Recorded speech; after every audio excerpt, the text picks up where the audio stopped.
श्री गणेशाय नमः। श्री जानकी वल्लभो विजयते। सियावर रामचंद्र की जय। पवन सुत हनुमान की जय। उमापति महादेव की जय। गुरुजी ज्ञान के समुद्र हैं, इस बात को सारा जगत जानता है। जिनके लिए विश्व हथेली पर रखे हुए फल के समान है, वे भी मेरे लिए राज तिलक का साज सज रहे हैं। सत्य है, विधाता के विपरीत होने पर सब कोई विपरीत हो जाते हैं। श्री रामचंद्र जी और श्री सीता जी को छोड़ करके जगत में कोई यह नहीं कहेगा कि इस अनर्थ में मेरी सम्मति नहीं है। मैं उसे सुखपूर्वक सुनूंगा और सहूँगा, क्योंकि जहाँ पानी होता है वहाँ अंत में कीचड़ होता ही है। मुझे इसका डर नहीं है कि जगत मुझे बुरा कहेगा और न मुझे परलोक का सोच है। मेरे हृदय में तो बस एक ही दुसह दावानल धधक रहा है कि मेरे कारण श्री सीताराम जी दुखी हुए। जीवन का उत्तम लाभ तो लक्ष्मण ने पाया, जिन्होंने सब कुछ त्याग करके श्री राम जी के चरणों में मन लगाया।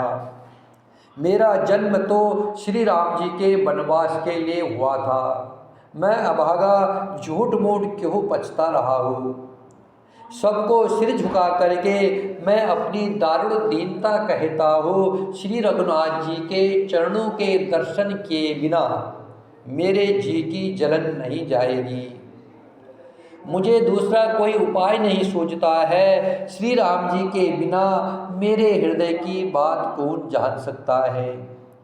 मन में एक ही निश्चय पूर्वक यही इच्छा है कि प्राप्त काल प्रभु श्री राम जी के पास चला जाऊं। यद्यपि मैं बुरा हूँ और अपराधी हूँ और मेरे ही कारण यह सब उपद्रव हुआ है, तथापि श्री राम जी मुझे शरण में सन्मुख आया हुआ देख करके सब अपराध क्षमा करके मुझ पर विशेष कृपा करेंगे। श्री रघुनाथ जी शील संकोच अत्यंत सरल संभाव कृपा और स्नेह के घर है। श्री राम जी ने कभी शत्रु का भी अनिष्ट नहीं किया। मैं यद्यपि टेढ़ा हूँ पर हूँ तो उनका बच्चा और गुलाम। आप सब लोग भी इसी में मेरा कल्याण मान करके सुंदर वाणी से आज्ञा और आशीर्वाद दीजिए, जिसमें मेरी विनती सुन करके और मुझे अपना दास जान करके श्री रामचंद्र जी राजधानी को लौट आवे। यद्यपि मेरा जन्म कुमाता से हुआ है और मैं दुष्ट तथा सदा दोष युक्त भी हूँ, तो भी मुझे श्री राम जी का भरोसा है कि वे मुझे अपना जान करके त्यागेंगे नहीं। भरत जी के वचन सबको प्यारे लगे, मानो वे श्री राम जी के प्रेम रूपी अमृत में पगे हुए थे। श्री राम वियोग रूपी भीषण विष से सब लोग जले हुए थे। वे मानो बीज सहित मंत्र को सुनते ही जाग उठे। माता, मंत्री, गुरु, नगर के स्त्री पुरुष सभी स्नेह के कारण बहुत ही व्याकुल हो गए। सब भरत जी की सराहना कर रहे हैं कि आपका शरीर श्री राम प्रेम की साक्षात मूर्ति है। हे तात भरत, आप ऐसा क्यों नहीं कहेंगे। श्री राम जी को आप प्राणों के समान प्यारे हैं। जो नीच अपनी मूर्खता से आपकी माता कैकेयी की कुटिलता को लेकर आप पर संदेह करेगा, वह दुष्ट करोड़ों पुरखों सहित 100 कल्पों तक नरक के घर में निवास करेगा। सांप के पाप और अवगुण को मणि नहीं ग्रहण करती है, बल्कि वह विष को हर लेती है और दुख तथा दरिद्रता को भस्म कर देती है। हे भरत जी, वन को अवश्य चलिए जहाँ श्री राम जी है। आपने बहुत अच्छी सलाह विचारी है। शोक समुद्र में डूबते हुए सब लोगों को आपने बड़ा सहारा दे दिया। सबके मन में कम आनंद नहीं हुआ, अर्थात बहुत ही आनंद हुआ। मानो मेघों की गर्जना सुन करके चातक और मोर आनंदित हो रहे हो। दूसरे दिन प्रातःकाल चलने का सुंदर निर्णय देख करके भरत जी सभी को प्राण प्रिय हो गए। मुनि वशिष्ठ जी की वंदना करके और भरत जी को सिर नवा करके सब लोग विदा लेकर के अपने अपने घर को चले। जगत में भरत जी का जीवन धन्य है, इस प्रकार कहते हुए वे उनके शील और स्नेह की सराहना करते जाते हैं। आपस में कहते हैं कि बड़ा काम हुआ है, सभी चलने की तैयारी करने लगे। जिसको भी घर की रखवाली के लिए कहा वही समझता है मानो मेरी गर्दन मारी गई।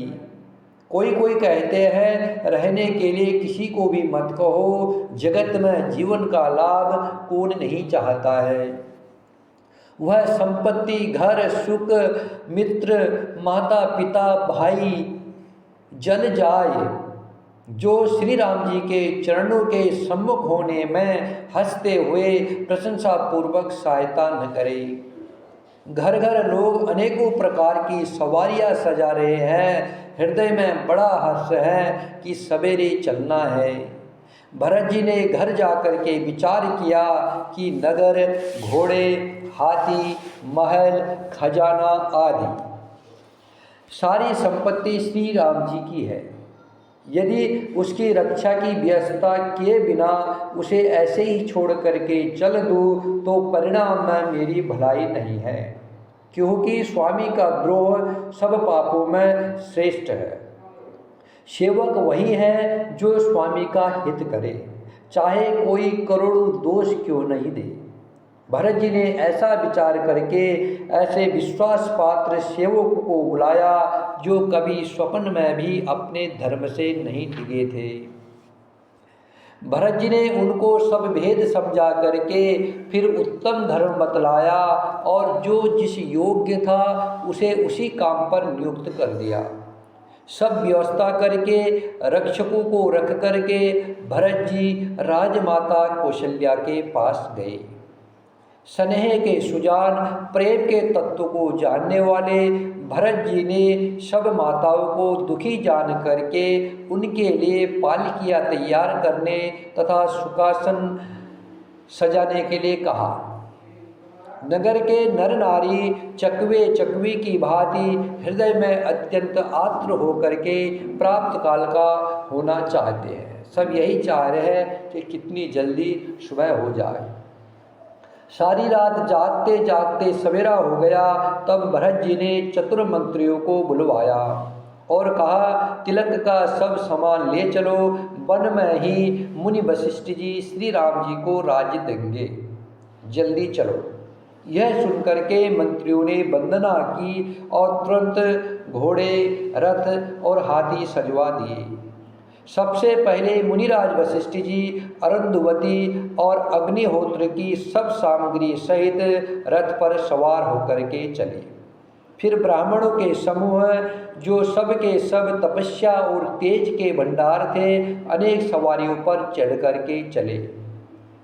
नगर के सभी लोग रथों को सजा सजा करके चित्रकूट को चल पड़े, जिनका वर्णन नहीं हो सकता। ऐसी सुंदर पालकियों पर चढ़ चढ़ करके सब रानियां चली। विश्वास पात्र सेवकों को नगर सौंप करके और सबको आदर पूर्वक रवाना करके तब श्री सीताराम जी के चरणों का स्मरण करके भरत शत्रुघ्न दोनों भाई चले। श्री राम जी के दर्शन के वश में हुए।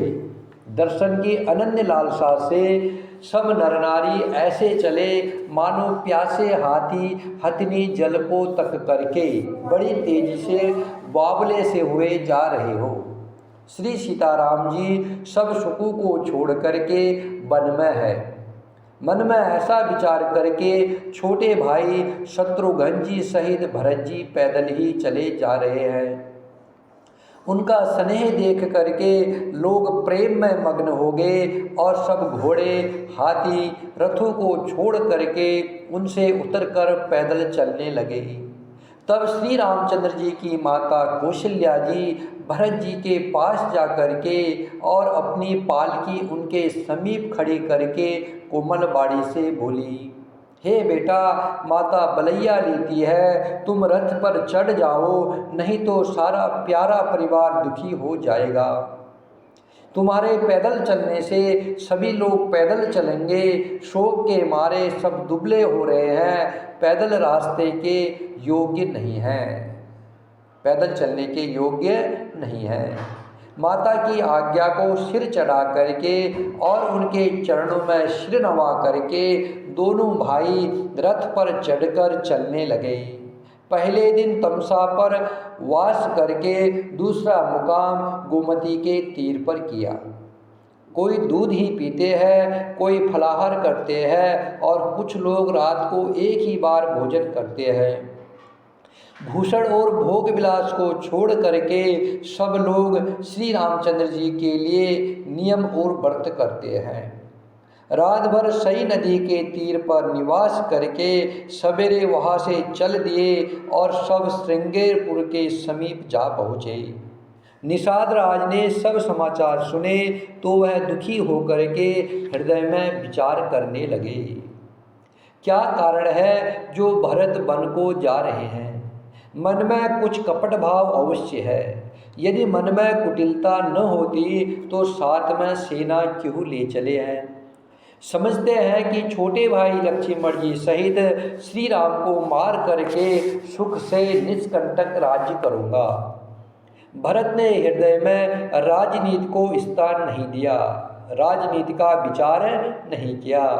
तब पहले तो कलंक ही लगा था, अब तो जीवन से ही हाथ धोना पड़ेगा। संपूर्ण देवता और दैत्य वीर जुट जाए तो भी श्री राम जी को रण में जीतने वाला कोई नहीं है। भरत जो ऐसा कर रहे हैं इसमें आश्चर्य ही क्या है, विष की बेल अमृत फल कभी नहीं फलती। ऐसा विचार करके घोर निषाद राज ने अपनी जाति वालों से कहा कि सब लोग सावधान हो जाओ, नाव को हाथ में कर लो और फिर उन्हें डुबा दो तथा सब घाटों को रोक दो।